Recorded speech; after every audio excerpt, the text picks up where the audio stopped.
Grace and peace. We are here with my main man, the community activist Will Calloway, better known for right now as the young man who was very influential in getting the Laquan McDonald tape released. But how long have you been doing, before we get to that, how long have you been doing activism? Grace and peace to you. Thanks for having me. I want to say I've been advocating for about 4.5 years. About close to 4.5 years. It started in the end of 2012 when I met the brother of the late Miss Rakia Boyd, who was shot and killed by an off-duty Chicago police officer in March of 2012. I met her brother at an anti-violence or police violence seminar at the University of Chicago around October, November 2012. And, I just felt so compelled after hearing his testimony and what happened to his sister. I just felt compelled just as a human just to, lend my support as a believer, as a Christian, to just be there any way I could be. And ever since then, I've been advocating. And unfortunately, after that, I met so many different families who shared similar faiths to that of Ms. Rakia Boyd.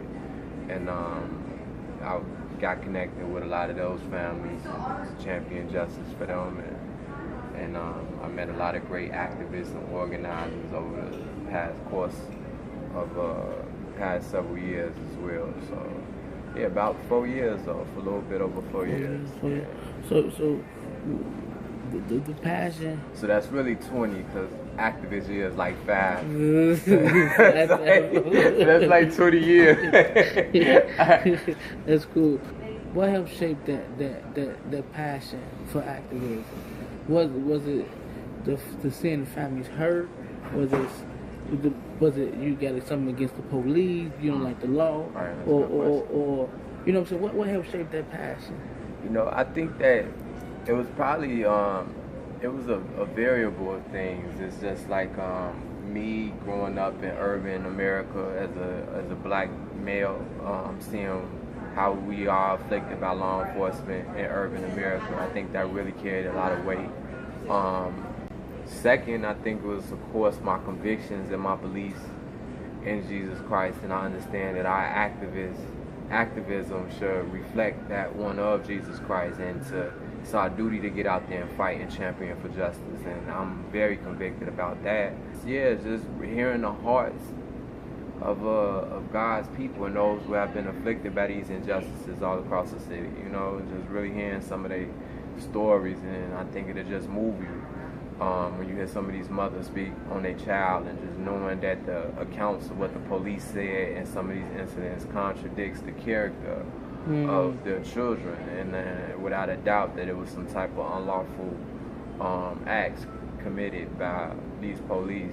How did you get involved in the initiative? So we talked about Rakia Boyd. So the month after the lawyers came out for that, mind you, Rom is in re-election against Chewy at this time, right? So obviously he's keeping this suppressed for political purposes, right?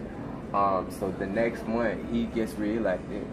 A week or two after his re-election, the officer who killed Rakia goes on trial.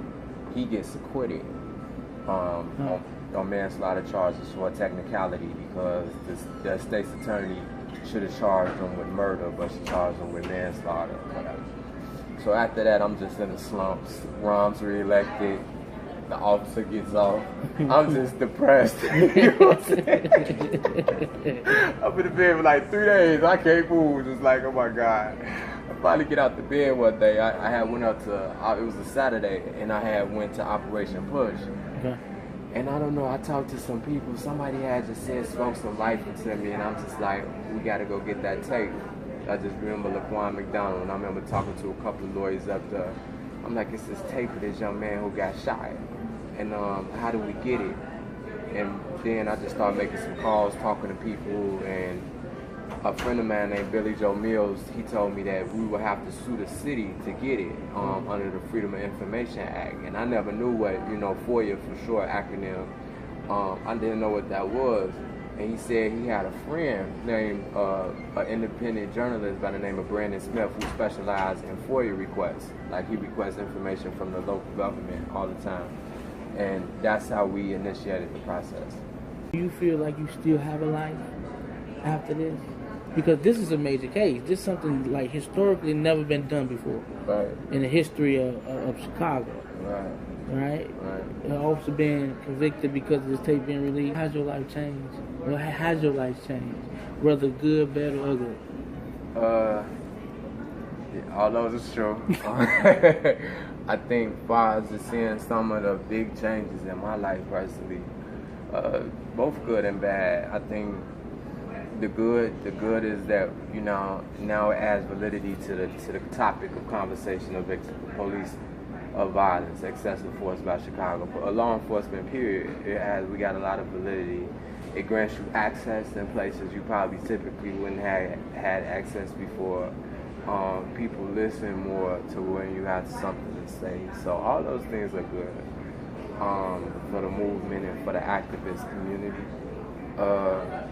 The bad, I think the bad is sometimes you get the exposure that you don't want. You know what I mean? I think that this has created platforms for a lot of people, and I think people that aren't like really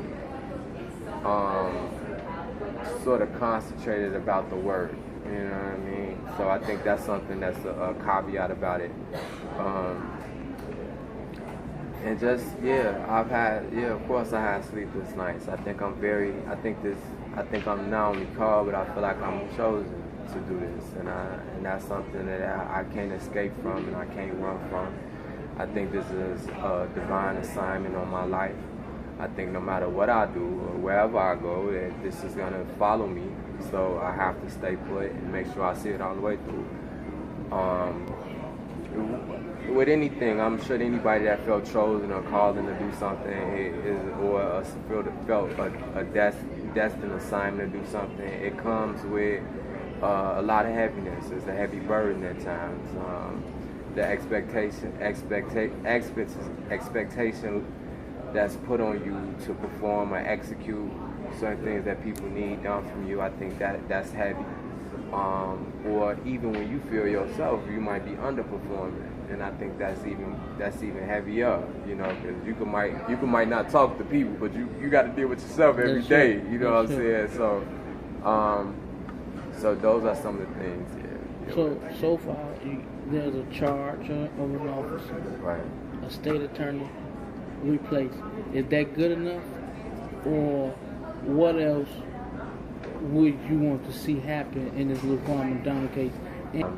No, of course I don't think that's enough. I think the officer should be convicted.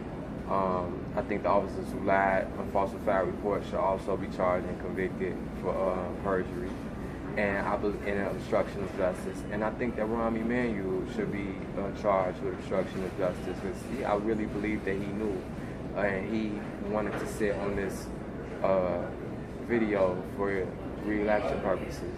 Other things that we're working on, like, people have to remember, like, it was other names that brought me far to this point, and I think Laquan's name is very important, and I want justice for him just probably like everybody else in this country, you know what I'm saying, or in the world at this point. But it's other names that really got me to this point. Names like Rekia Boyd, names like Dakota Bright, Darius Pinex, Glenn Farmer, Rashad McIntosh, man, so many, man. Deshaun Pittman, you know what I mean? Like, all have been shot by Chicago police officers. Ronald Johnson, you know what I'm saying? Unjustly. Michael Wesley, yeah, unjust. All shot by Chicago police. Like, those, these are the names that really got me to this point to make me want to go fight for it. Unfortunately, there's no videotape for them. You know what I mean? That's why it's so tragic, because, like, here we are. If I told you that somebody got shot 60 times by the police 3 years ago, you wouldn't believe me. But here we are today, post Laquan McDonald, and you know. To the 2017, has there been a trial date set in that case? Has it been a trial date set yet for Jason Van Dyke in the case of... Has it been a date to set a date for the trial date? Not at all. Just a lot of preliminary pre-trial motions. How old are you, William Calloway? I'm good. Now, how old are you? 28. My bad. Tell me what you like to do outside activism. I In like 15 seconds. I like to eat. Period. I like to eat. I love to eat. So outside of activism, I just want to eat. That's it. I just want to eat. you want to eat? That's it. That's it. All